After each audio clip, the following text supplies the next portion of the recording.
دیگر معززین شہر اور ہمارے خضا سے تعلق رکھنے والے قاضی صاحبان، صدیقی برادران اور مولانا روم رحمۃ اللہ علیہ کی اولاد سے تعلق رکھنے والے تمام معززین و حاضرین اجلاس، سب سے پہلے میں ڈاکٹر حامد فیض صدیقی صاحب کو مبارکباد پیش کرتا ہوں کہ انہوں نے اپنے والد گرامی مولانا محمد حسین صدیقی صاحب قبلہ مرحوم و مغفور رحمۃ اللہ علیہ کے نقش قدم پر مختلف اجلاس جیسے حضرت سیدنا ابوبکر صدیق رضی اللہ تعالیٰ عنہ، مولانا جلال الدین رومی رحمۃ اللہ علیہ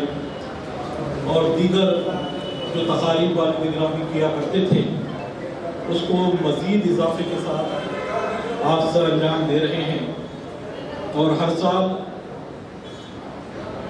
شہر کے مختلف منتخب شخصیات جن کے ادبی، سماجی، روحانی خدمات ہوا کرتے ہیں، ان کو آپ انتخاب فرما کر دنیا تصوف کی عظیم الشان ہستی حضرت مولانا روم رحمۃ اللہ علیہ کے اسم مبارک سے نسبت رکھنے والا ایوارڈ، مولانا روم ایوارڈ تفویض کرتے ہیں۔ اور آج کے اس پروگرام میں جن جن حضرات کو اس ایوارڈ سے مشرف کیا گیا ہے، ان تمام کو میں بارگاہ شیخ رحمۃ اللہ کی جانب سے دل کی امیر گہرائیوں سے مبارکباد پیش کرتا ہوں۔ حضرت مولانا روم رحمۃ اللہ علیہ کے تعلق سے ابھی آپ نے مولانا کاشف رضا شاہ مصباحی صاحب سے اختصاراً کچھ سوال کیا، جس میں آپ نے شریعت و طریقت کا جو سنگم ہے، ہر شخص جو دین کا داعی کہلاتا ہے، دین کا مبلغ کہلاتا ہے، اس کے لیے ضروری ہے کہ وہ تعلیم شریعت کے ساتھ ساتھ تعلیم طریقت، تعلیم علم باطن، تعلیم علم نافع، تعلیم علم تصوف کا بھی وہ حامل ہونا چاہیے، کیونکہ دعوت دین جب ہی پر اثر ہوتی ہے، دعوت دین جب ہی ہمارے زبان سے نکل کر دوسروں کے دلوں میں منتقل ہوتی ہے، جب ہم علم روحانیت، علم باطن، علم تصوف کے حامل ہوں۔ مولانا روم کی شخصیت 1000 سال گزر چکے ہیں، تقریباً 900 سال کا عظیم عرصہ گزر چکا ہے، لیکن آج بھی مولانا روم کو ہم ایک روحانی شخصیت کے طور پر ہمیشہ یاد کیا کرتے ہیں۔ آپ اندازہ کریں، مولانا روم رحمۃ اللہ علیہ کی مثنوی مولانا روم، اس کے درس دینے والے کے لیے ضروری ہے کہ اس کا علمی جو بیک گراؤنڈ ہے، اس کا علمی جو سرمایہ ہے، اس کے لیے ضروری ہے کہ وہ قرآن کا بھی علم حاصل رکھے، حدیث کا، فقہ کا اور منطق، ادب، فلسفہ، یہ تمام علوم پر جب وہ مہارت تامہ رکھتا ہے، تو جب ہی مولانا روم کی مثنوی کا درس دینے کے وہ قابل بنتا ہے۔ مولانا روم رحمۃ اللہ علیہ ایک ایسی روحانی شخصیت ہے جس کی پچھلی جو زندگی گزری ہے، جو آپ نے مولانا بن کر گزاری، وہ زندگی منطق، فلسفہ، ادب اور علوم مباحثہ علوم مناظرہ اس پر حاویانہ زندگی تھی. پوری قیادت اپنی اس میں انہوں نے لگائی اور پوری جی جان سے کوشش کر کے علاقہ حیدرآباد کرناٹک میں موروثی نظام خزانت کو انہوں نے بحال کرانے کی کامیاب نمائندگی کی. آج جو بھی علاقہ حیدرآباد کرناٹک میں موروثی خزانت باقی ہے، بحال ہے، یہ حضرت محمد حسین صدیقی رحمۃ اللہ علیہ قاضی لہم گلبرگہ کی دین ہے. انہوں نے اگر یہ کاوشیں نہ کی ہوتی تو یہاں سے بھی، اس علاقے سے بھی موروثی نظام خزانت ختم ہو جاتا. وہ بھی صاحب خلافت رہے اور موجودہ صدر قاضی بھی الحمدللہ یہ بھی صاحب خلافت ہیں. اور خاندانی خلافت تو موروثی طور پر ان کے والد گرامی سے حاصل ہے، لیکن اللہ کا شکر احسان یہ بھی ہے کہ تاج المشائخ حضرت شیخ شاہ محمد تاج الدین جنیدی رحمۃ اللہ علیہ، پیشرو سجادہ نشین بارگاہ شیخ دکن رحمۃ اللہ علیہ نے بھی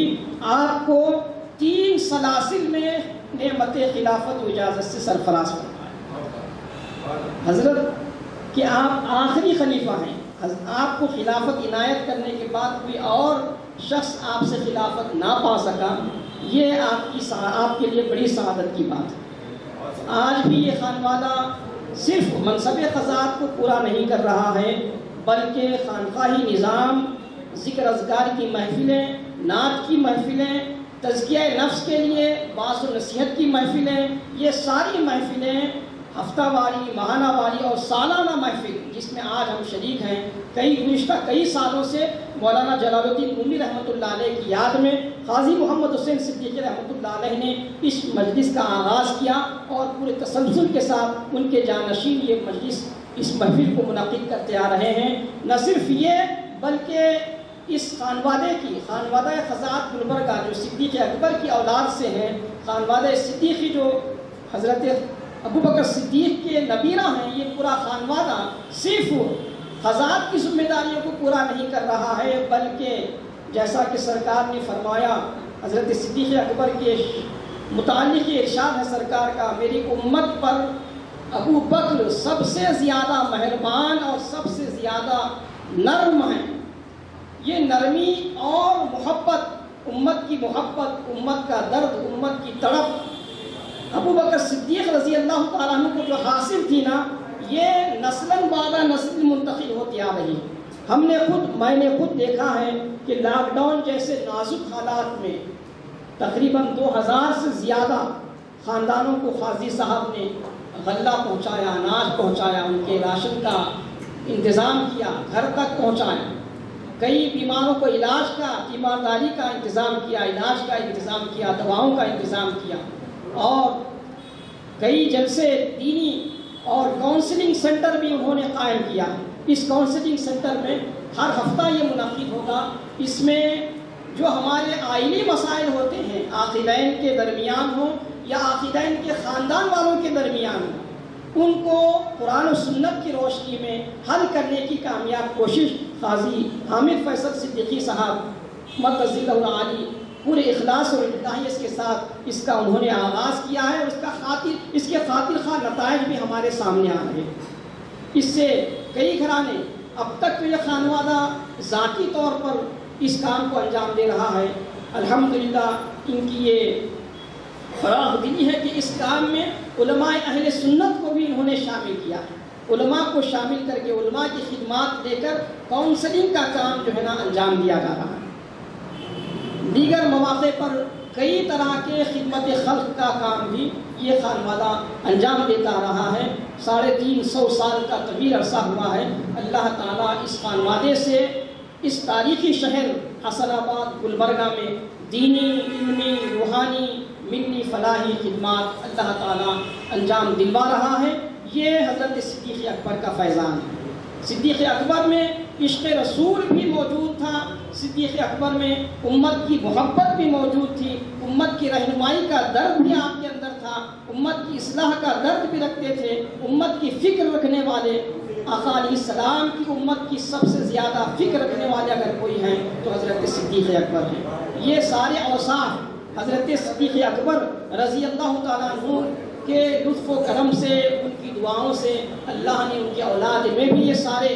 کاموں کو اللہ تعالیٰ نے سارے اوصاف کو سارے اخلاق کو نسل در نسل منتخب فرما دیا ہے اور ان کی نسلوں سے بھی اللہ تعالیٰ کام لے رہا ہے۔ اس خانوادے کی حضرت صدیق اکبر کی شان میں جو آیت شریفہ نازل ہوئی والذی جاء بالصدق وصدق بہ اولئک هم المتقون، وہ جو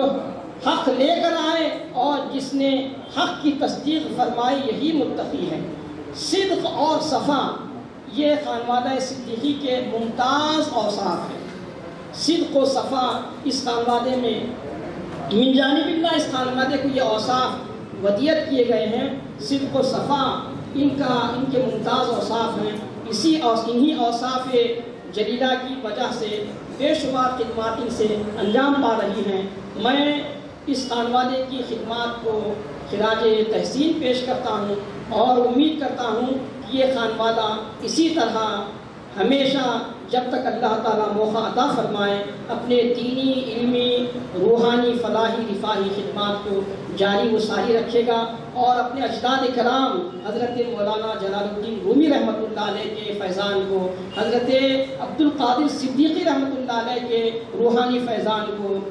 امیر المومنین امام المتقین حضرت صدیق اکبر رضی اللہ عنہ کے تعلیمات کو، آپ کے روحانی فیض و برکات کو عالم اسلام میں عام کرتا رہے۔ اللہ کی بارگاہ میں دعا ہے کہ خانوادہ سعادت، خانوادہ صدیقی، خانوادہ خزات گلبرگہ کے دینی، علمی، ملی، فلاحی، رفاہی خدمات کو اللہ تعالیٰ قبول و منظور فرمائے اور اس خانوادے کو اللہ تعالیٰ نظر بد سے، حاسدوں کے حسد، دشمنوں کی عداوت سے، سازشوں سے محفوظ و معمول رکھے۔ السلام علیکم۔